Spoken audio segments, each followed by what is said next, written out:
So hello everyone. So basically we are going to revise today the chapter of Laxmikant which is local government पंचायती राज. तो आज हम लोग पंचायती राज के बारे में पढ़ेंगे which is one of the chapter in our Indian polity Laxmikant.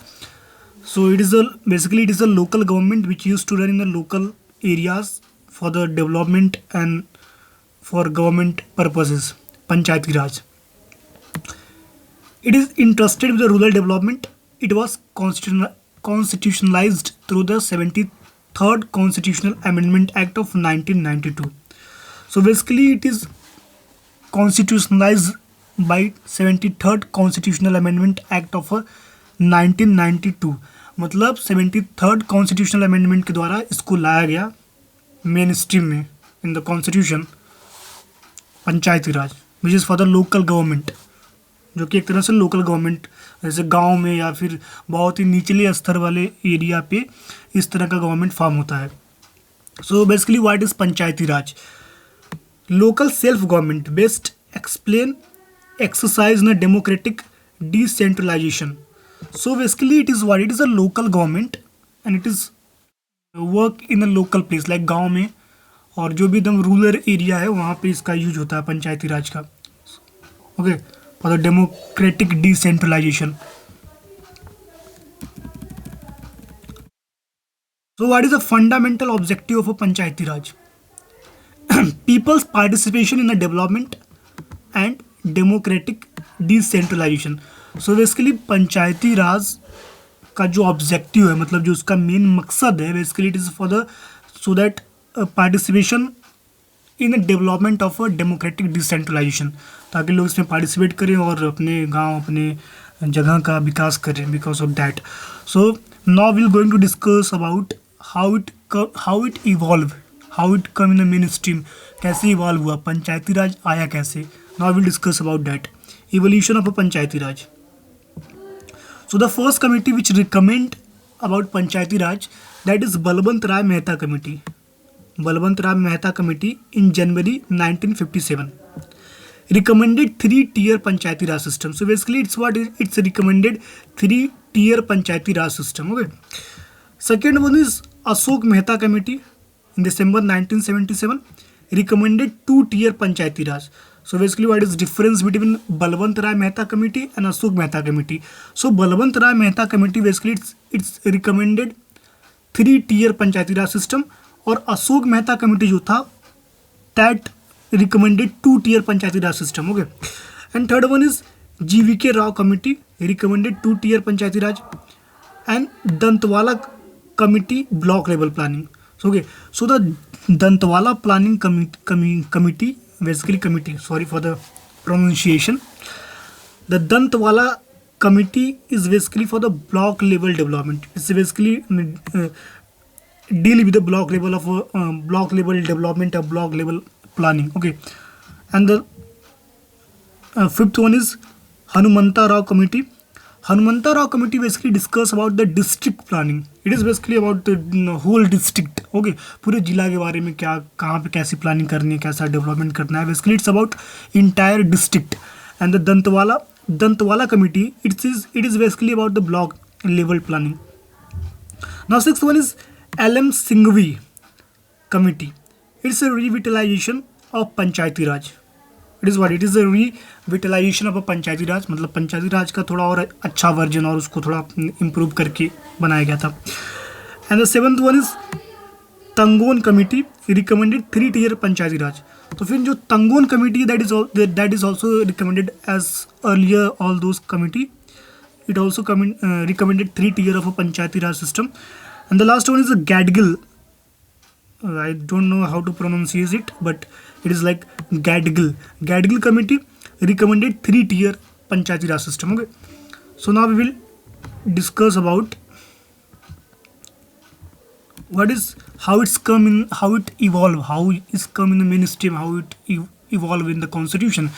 So basically it's all about the 73rd Amendment Act of 1992. तो 73rd Amendment Act of 1992 basically it's you can say that it is only the things which make Panchayati Raj to come into the constitution, to come into the mainstream. So by 73rd Amendment Act of 1992. So basically, I think this one is asked in UPSC 2011, that by which amendment act of by which amendment act Panchayati Raj come into this stream. So basically, it is the 73rd Amendment Act of 1992. So let us discuss about it. This act has added a new part 9th to the Constitution of India. This part is entitled the Panchayati Raj, consists of a provision of Article 243 to 243O. So basically, it comes in the provision from the Article 243 to 243O. This schedule contains 29 functional items of a panchayats. It deals with the Articles 243G. Gram Sabha. So basically, we'll discuss about what is Gram Sabha. So Gram Sabha is what? The act. The act provide for the Gram as a foundation of a Panchayati Raj system. Body of a person registered in the electoral roll of a village comprising the area of a panchayat at the village level. Thus, it is a village assembly consisting of all registered voters in the area of a panchayat. So basically, Gram Sabha is like जैसे Raj Sabha Lok Sabha, I think like that only. It is a Gram Sabha in which the whole population of the village, particular village, is registered in that, who are able to give the votes, or who are have a right to vote for the their pradhan and all. So basically, it is that. Okay. So now we'll discuss about 3-tier system. What is 3-tier system? The act provide for 3-tier system of a Panchayati Raj in every state. That is panchayat at the village, intermediate, and the district. So basically, what is a 3-tier system? So 3-tier system, the act provide for the 3-tier system of Panchayati Raj in every state. That is panchayat at village, intermediate, and district level. तो जो 3-tier system है basically ये panchayat village में, फिर intermediate और फिर district level पे.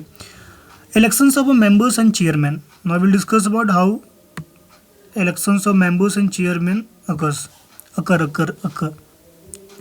All the members of panchayats at a village, intermediate, and district level shall be elected directly by the people. So basically, members and the chairpersons of Panchayati Raj, basically it's elected by the people, by directly by the peoples. Now we'll discuss about reservation of a seat. Okay, so reservation of a seat. The act provide for the reservation of a seat for the scheduled caste, scheduled tribe in every panchayat in the proportion of their population to the total population in the panchayat area. The act provide for the reservation of not less than 1/3 of the total number of a seat for the women. So basically, in panchayat there is a lot of seat which is reserved for the tribal people and scheduled caste. Okay, so for these two groups of the peoples, the seat has been reserved over there. Okay, now we will discuss about the duration of a panchayat. So as we know that duration कितना होगा, basically जितना होता है सबका 5 साल और क्या. The term of office to the panchayat at the every level. तो 5 साल बेसिकली हर लेवल पे जो एक टर्म होता है, that is for only 5 year. However it can be dissolve before the completion of a term for the fresh. और बीच में भी इसको डिजॉल्व किया जा सकता है. उसके पीछे का कारण क्या है, जैसे election to constitute a panchayat shall be completed before the expiry of its duration of a 5 year. उसके 5 ईयर एक्सपायर होने से पहले. In case of a dissolution before the expiry of a period of 6 months from the date of a dissolution. Panchayat continues only for reminder period after reconstituted. We'll discuss about the disqualification. A person shall be disqualified for being chosen or being member of a panchayat if he is so qualified. Disqualify कब हो सकता है?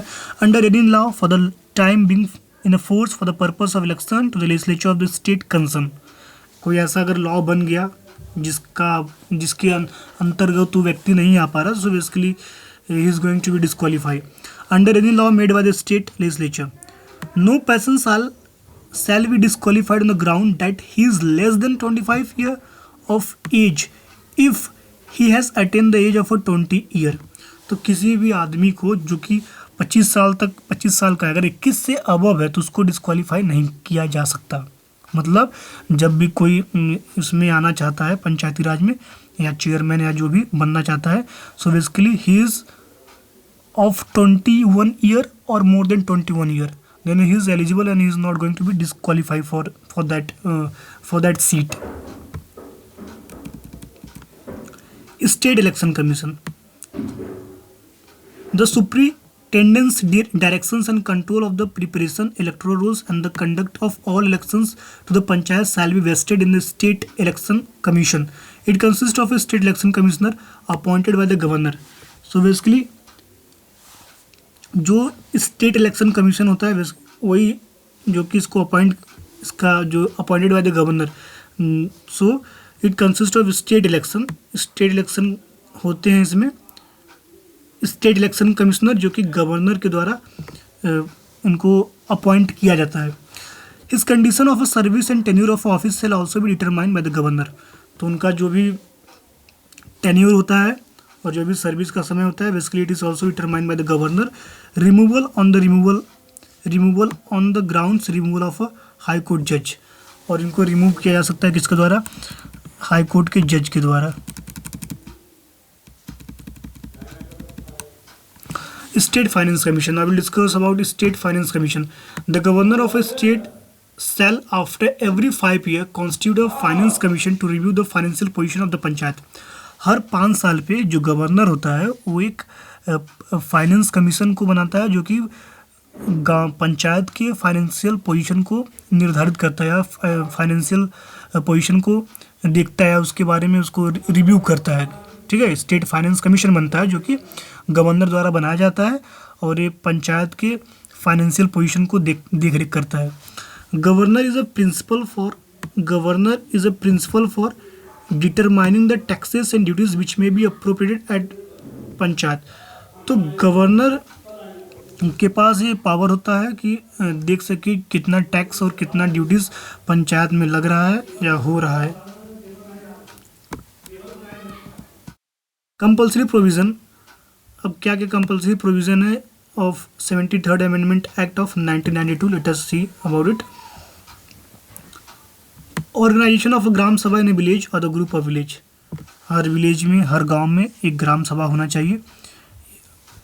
दूसरा, establishment of a panchayat at a village, intermediate and district level, panchayat गांव में intermediate level में और district level में होना चाहिए।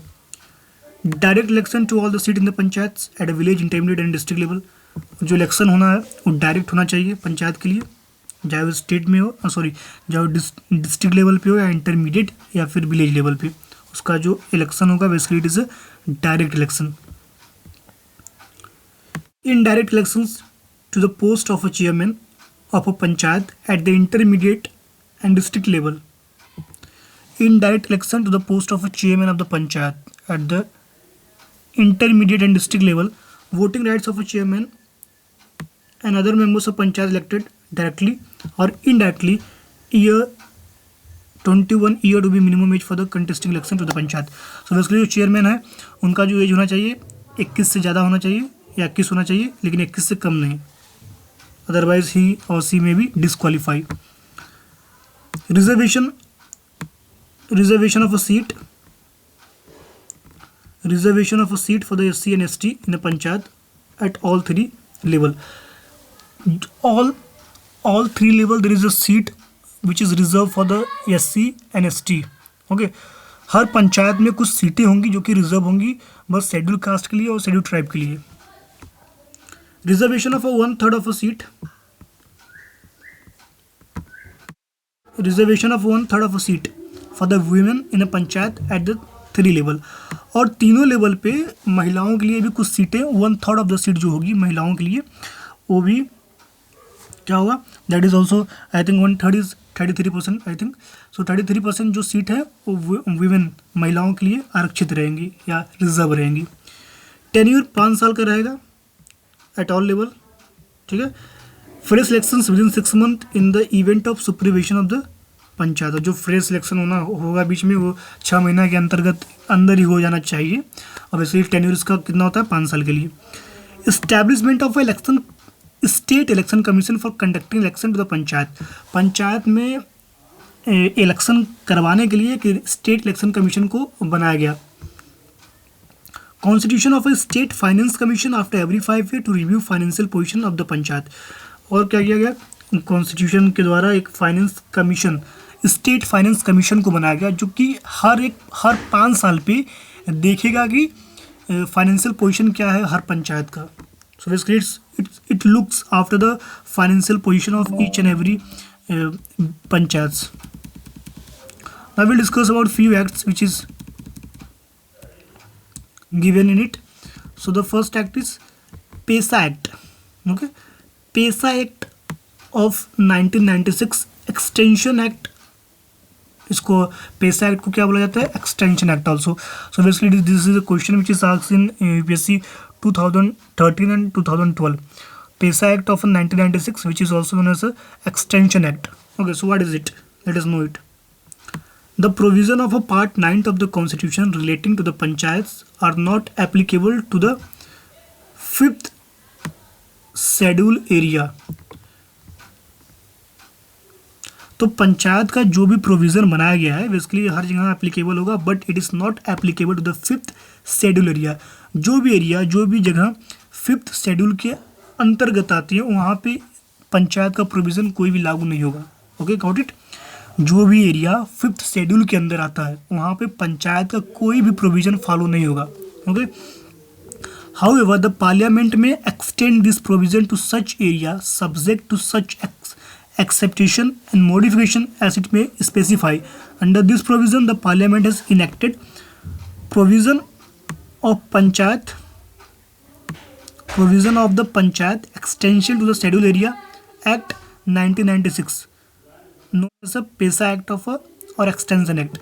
So basically क्या हुआ कि Part 9th of the Constitution tells that कि जो पंचायत जो सिस्टम है पंचायती राज का बेसिकली हर जगह फॉलो होगा, लेकिन जो भी एरिया 5th शेड्यूल के अंतर्गत आती है वहाँ पे फॉलो नहीं होगा। लेकिन उसके बाद पेसा एक्ट आया। Okay, PESA act says that कि parliament has that power and capability to extend this law. मतलब पार्लियामेंट अगर चाहेगा तो इसको एक्सटेंड करके उस एरिया पे भी लागू कर सकता है। जैसे कि शेड्यूल एरिया में भी जो भी 5th शेड्यूल के अंदर आते हैं जितने भी शेड्यूल एरिया, वहाँ पे भी इस एक्ट को लागू किया जा सकता है और वहाँ पे भी चीज़ें फॉलो कराई जा सकती है। After PESA act, that's why this act is known as extension act. At present 2019 10 state have a 5th schedule area. तो अभी 2019 तक की जो डाटा है बताती है कि यहाँ भारत में करीब 10 स्टेट ऐसे हैं जो बेसिकली 5th शेड्यूल के अंदर आते हैं, जिनकी एरिया जो है 5th शेड्यूल के अंदर आती है। Every village shall have a Gram Sabha consisting of a person whose name are included in the electoral rules of the panchayat at the village level. हर गांव में एक ग्राम सभा होगा जहां के सभी लोगों का जो कि इलेक्टोरल रूल्स में जो इलेक्शन जो लिस्ट होता है बेसिकली वोटिंग लिस्ट जो होता है वहाँ पे नाम होना चाहिए हर लोगों का। To recognise traditional right. So basically जो पेसा एक्ट आया किस लिए, ताकि जो ट्रेडिशनल राइट लोगों को मिल सके। जो भी ट्राइबल्स लोग हैं, जो भी शेड्यूल एरिया के लोग हैं, उनको उनकी ट्रेडिशन की राइट दिया जा सके, उनके ट्रेडिशन को जाना जा सके। Free tribal peoples from the exploitation and provide self government. और ताकि जो भी फ्री ट्राइबल लोग हैं, जो फ्री ट्राइबल लोग हैं उनको एक्सप्लॉइट ना किया जा सके और वो भी एक अपना सेल्फ गवर्नमेंट बना सके ताकि वो अपना कोऑर्डिनेशन अपना रूल कर सके अच्छे से। So basically it's provide free exploitation self government for the tribal people by PESA act. Every panchayat at the village level shall be required to obtain from the Gram Sabha certification of utilization of funds of the above plans, programs and project. सबको the reservation of a seat in the schedule area in every panchayat shall be in proportion to the population of a communities whose reservation is sought to be given under 9th of the constitution. However, the reservation for the scheduled tribe shall not be less than one half of the total area of the seat for the all seats of a chairman of the panchayat at all levels shall have reserved the scheduled area. So basically जो scheduled area में जो भी पंचायत की जो भी सीटें हैं basically it's totally depends on the population of that particular area. जिस एरिया में जितने पॉपुलेशन होंगे उसी के प्रोपोर्शन के हिसाब से वहाँ पे सीटें अनाउंस की जाएगी और उतनी ही सीटें उन्हीं लोगों को मिलेगी जिनका पॉपुलेशन अधिक होगा और जिनका एक प्रॉपर पॉपुलेशन होगा उसी के प्रोपोर्शन में लोगों को सीटें मिलेंगी जो भी रिजर्व कैटेगरी की सीटें. Planning and management of a minor water body schedule area shall be interested to panchayat and appropriate level. So basically panchayat level बनेगा तो वो अपना प्लानिंग और मैनेजमेंट ताकि पानी का साधन और सब कुछ क्योंकि शेड्यूल एरिया जितने भी हैं there is lot of problem for the waters and all natural resources. So basically वहाँ पे प्लानिंग और मैनेजमेंट कर सकें ताकि उनको एक बढ़िया वाटर बॉडीज मिल सके. The period recommendation of a Gram Sabha और panchayat at the appropriate level shall be mandatory for the grants of concession for the exploitation of a minor mineral by the auction. और